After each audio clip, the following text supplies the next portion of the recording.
Hello, my name is Leslie Hyatt.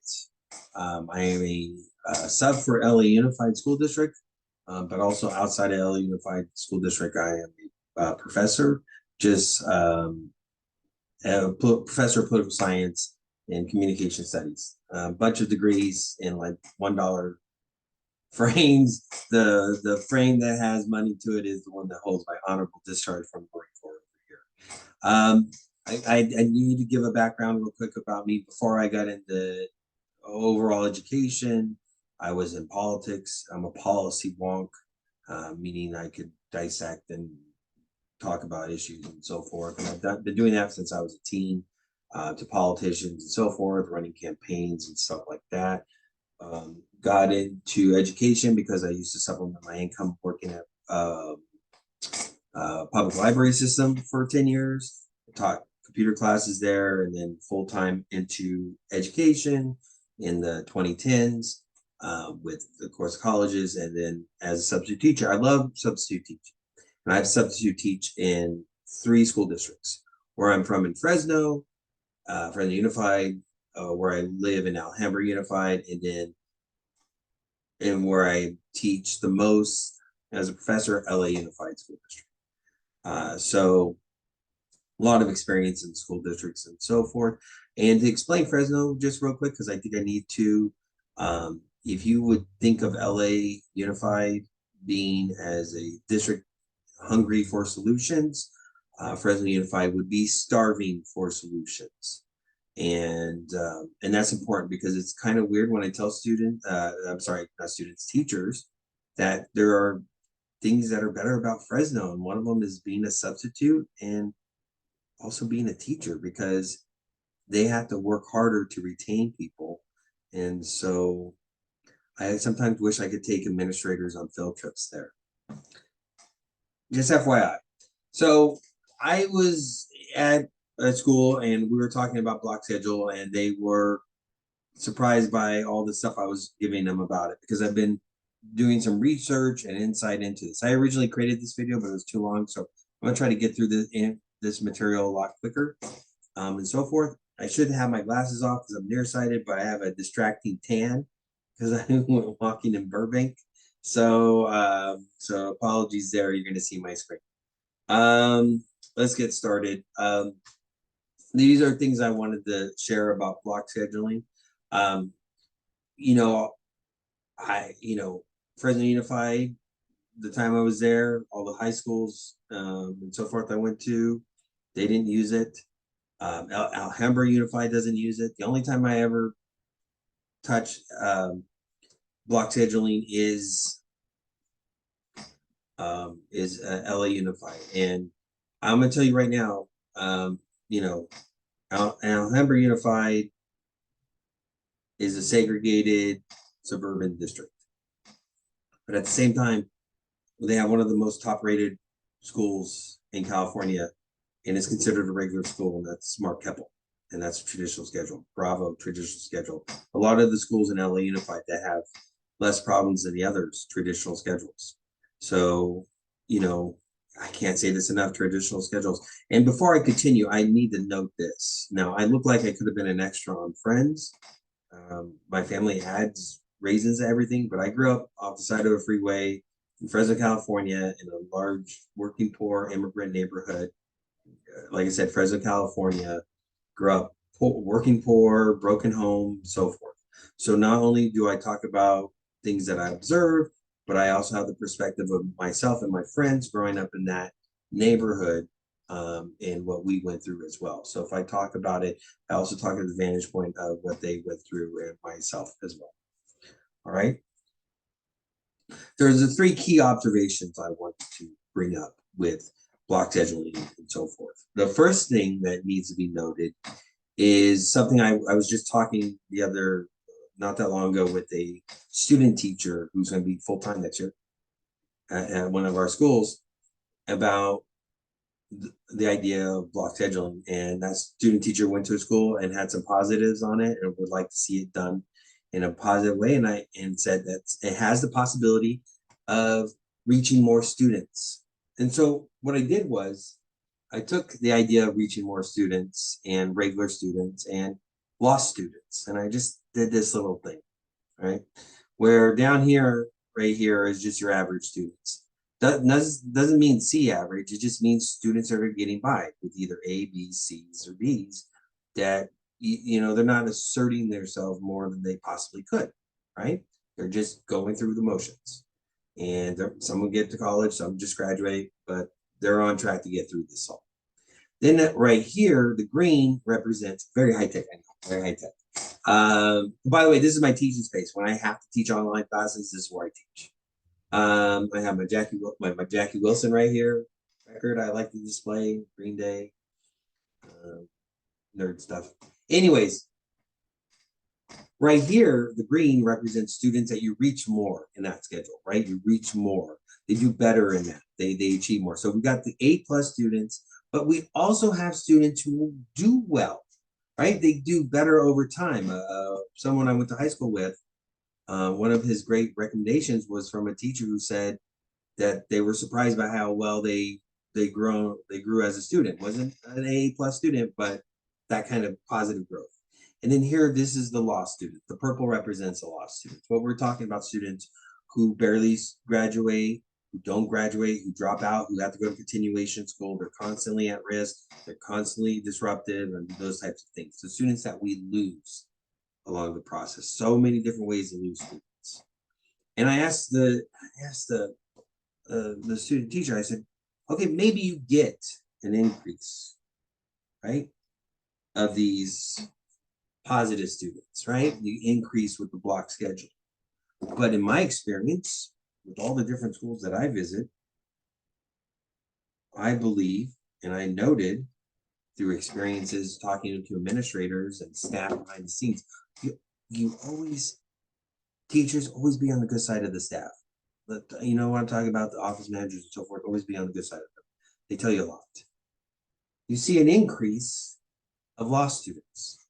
And I can't tell you enough about how many times I've been to block schedule places. I was at one, I'm going to try not to say names. I'm going to try desperately not to say names. There's one I really want to say.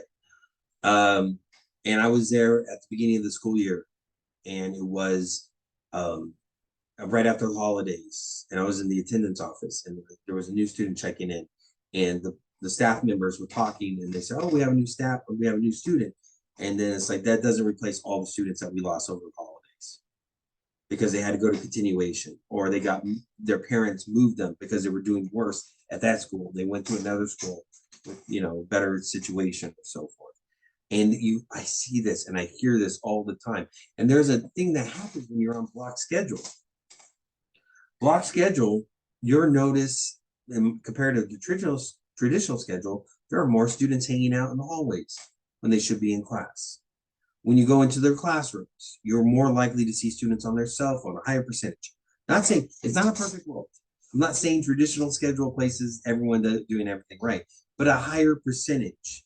You would see maybe stragglers at schools walking around when they should be in class, couples, two people walking around. At some of these schools, you see packs of students. And it's so much so, I make a joke at one of the schools with students all the time saying, hey, I wonder how many couples are going out on dates when they should be in class. You see this more and more at these schools. You see more and more of these students, and some of these block schools, their continuation schools had to increase in size. They had to move to new locations because of the amount of students. And then again, you lose students as the semester goes on. And yeah, some of those lost students graduate, but how much are they going into the real world? And I asked the student teacher, and I'm asking you, even if it's not so much, right? Even if it's not this much, is it still worth losing more students for your hypothetical possibilities? Because you'll see this thing at these block schools. You know how some students show up because they know the period ends and they show up like 10 minutes before the period ends to get the tardy instead of the absence? Oh my goodness, you should see it at a block schedule. It's like a 5-minute, the 10-minute rush right before, like a bunch of students get dropped. Their parents enable it too, because their parents know about it. Oh, we don't have to, you just get a tardy. You lose more and more students that way. And you lose more and more students through block scheduling. And you find that's out over time. You find this out over time, and it's getting and so forth. So you'll lose more students, you'll lose more attention, and just education brings a lot, right? We're all educated here. Don't mind those. It teaches, you learn all these things, these facts and so forth. One of the things you're supposed to learn in education is understanding different perspectives. And I want you to put yourself in the perspective of a student who's stuck in a block schedule. And that student is stuck in a moment. They're in a class they don't want to be in, or it just takes a long time. They'll just, whatever. Are they more likely to focus on the work and get it done, or more focused on doing something that makes the time go by quicker on their cell phones, taking the hall pass and disappearing for a half an hour? Put yourself in their perspective, and then you're going to find out that it's just simple philosophy, simple reasoning. And then I wish schools would run the numbers more on how many students get lost over the years because of block schedule. That goes into my second area, one of the big reasons why you lose students, and that is the idea of absences, right? You lose absences. I already mentioned about the students showing up late, and they get to show up at a later time. But as a sub, when it comes to, and I've been researching this through the semester, if I had to put a percentage or a fraction of how many, when I show up to a block school, how many of those block absences at the block school were on teacher days that was not their conference period, meaning it was a full day, no conference whatsoever. The 3 periods that they were on, it was all work, right? How many, what do you think the percentage of? I'm gonna ask you guys who are watching this, what do you think the percentage of? What I have found, it's around 3/4 or 70 to 80% of the sub assignments I get at block schools are on teachers' non-conference days. Because you got to ask yourself, you're going to miss a day, are you going to miss the day that you're on conference, or are you going to schedule that doctor's appointment on your long day, or you want to take a mental health break, or do you don't feel like going to work? What days are you more likely to do that? It's human nature. And I'm seeing it firsthand as a substitute teacher. And so what does that mean for the students? It means if you're in one of those periods, you're going to see you might see your teacher less than other students, right? I'm not saying all teachers do this, but I can't say this enough. How many, the English or the math department, they all have the same conference period. So when you do your trainings, you put it on your non-conference days. See it over and over again. And think about students for a second. Put you in their perspective. If your Tuesday, Thursday class, I'm going to say this, suck, right? It's the days you hate to be, it's the teachers you hate the most, and they're on Tuesdays and Thursdays. And then you have your Mondays and Wednesdays, right? What classes do you think those students are more likely to skip or not show up for that day? They're kind of inclined not to on the days that they would consider the worst. Usually, if I had to tell an administrator to look up numbers, usually they're non-PE days that they're more likely to miss. So you have a situation on absences when people are more likely to not be there, either the teacher or the student. But it goes into my college classes, and I've taught all these different levels. So I'm going to give some examples real quick. And that is, there's 3 different types of college classes I have taught, right? 3 days a week, Monday, Wednesday, Friday. I taught those at Cal State LA. The kind of classes I used to like to take, I thought were the best when I was a student, because it's only 1-hour classes. And I'm going to bring that up in a second. Monday, Wednesday, Friday, right? Monday, Wednesday, Friday. Then there's Tuesday, Thursday. And then I've taught, and that's the bread and butter of colleges now. Tuesday, Thursday, Monday, Wednesday classes. And then the night classes, right? The night classes. I've taught all 3. And when you miss one of those classes. Here, this counts for a week of work. All these count for a week of work. You miss one here, you're missing less than half the week, right? A third of the week. Kind of affordable. When you miss one on this level, you are missing over half the week, or half the week. I should say half the week. That was a third lap, but half the week, right? If you're missing this one, you're missing a whole week of work. So when you are missing a day, either as a teacher or as a student, you are missing 2 periods, 2 days of work. And so when you're talking about having students trying to catch up, having students trying to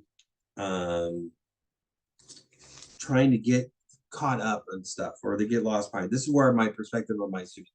I had it easier than my friends in that neighborhood for lots of different reasons. And that's maybe another video another time. I've talked about it. I tested well, and I got bused to a magnet school. And so I got a lot of the social pressure, but there's home pressure and so forth that was distracting and harmful to my education in high school and middle school and so forth. And I just think how much harder it would be if I missed one day of school and it ended up being like 2 days of work, right? And same thing with my friends, ones that did graduate from that neighborhood, that struggled to graduate. How much harder it would be if they missed one day and now they had to catch up with 2 days of work. See, it adds up, and that's why you lose more students. Before I continue, I forgot to mention something on the losing students part, and I just wanted to bring it up real quick. There are actually education theories, right? There's actually education theories about sitting in a class and learning too much stuff. And I have one in my public speaking textbook that I have here. Working memory theory of listening. As listeners, we find it harder to concentrate on and remember messages when our working memory is full. This is an actual theory that you can find out there. There's others like it. And so when we talk about losing students, you lose students because, as my physics teacher used to say, when your eyeballs are dilated, that means I've given out too much information, right? The elevator is at the top floor, the class is full. So we lose students because we give up too much stuff and so forth. So I'm sorry, I went back to one, but there are actually education theories against block education. But lastly, so we talked about the absences and how devastating losing a period and so forth. And like I said earlier, students who come in late, it's great, an hour and a half in the morning extra, and you just get a tardy. So who really likes block schedule, right? I've heard lots of arguments from different ways talking about underrepresented, underserved communities. As somebody who has worked directly with some of the poorest communities in California, because I work directly with farm workers, right? With farm worker communities in my political and my public library days. Not to mention the schools I visit in Fresno, California, the poorest, the least educated city in California. Before you say it's just Fresno, Fresno is the 5th largest city in California. It's larger than Oakland, Sacramento, Irvine, and a bunch of other ones except for LA, San Francisco, San Jose, and San Diego. Right? So who likes this? Right? And how do they argue it? Well, one of the groups that I've noticed that makes a good argument about block scheduling is people with classrooms that have prep time, right? They got to hand out stuff and they got to put stuff away. So we're talking your science classes and your art classes and so forth, right? People who don't like block scheduling tend to be like PE teachers who don't want to overexhaust kids. And then of course, the classrooms don't need that prep time. But, I tell those classrooms that need the prep time, there is decades of classroom management out there of telling how to get, a lesson plans in a traditional schedule, right? I know this is a shiny new thing, but there are stuff and lots of stuff out there about doing that with the arts and the science classes and so forth. And again, you know, and I talk about this stuff and these misconceptions and so forth. But you know what I've discovered in talking with who likes block scheduling the most, the people who like block scheduling the most, this is going to get me in trouble. By the way, you can, people who don't like what I have to say, this is your part that you can show to people. People who really like block scheduling the most is administrators. We're talking the people who care about the numbers. And let me tell you, when you go to block scheduling, it is great for the numbers. Your missed periods go dramatically down. A student is late, an hour and a half late for a traditional schedule. That's a missed period and a tardy. All of a sudden, it's just a tardy. Wow. Your numbers go down dramatically. They got to leave early for the day for a doctor's appointment, missed period, and leave early on a period, maybe 2 periods. Now it's only 1, or maybe not even 1. You know, they just leave early for 1 period.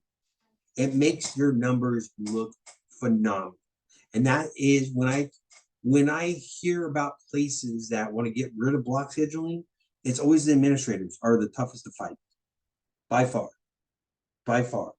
The people who like it initially, when they talk about underserved, underrepresented communities, or your prep teachers, they have seen the light at the end, and they know the people who fight it the most are the people who care about the numbers. Yes, they know the numbers also, they lose students, but that initial number, because some administrators have used the change in numbers to, you know, get promotion.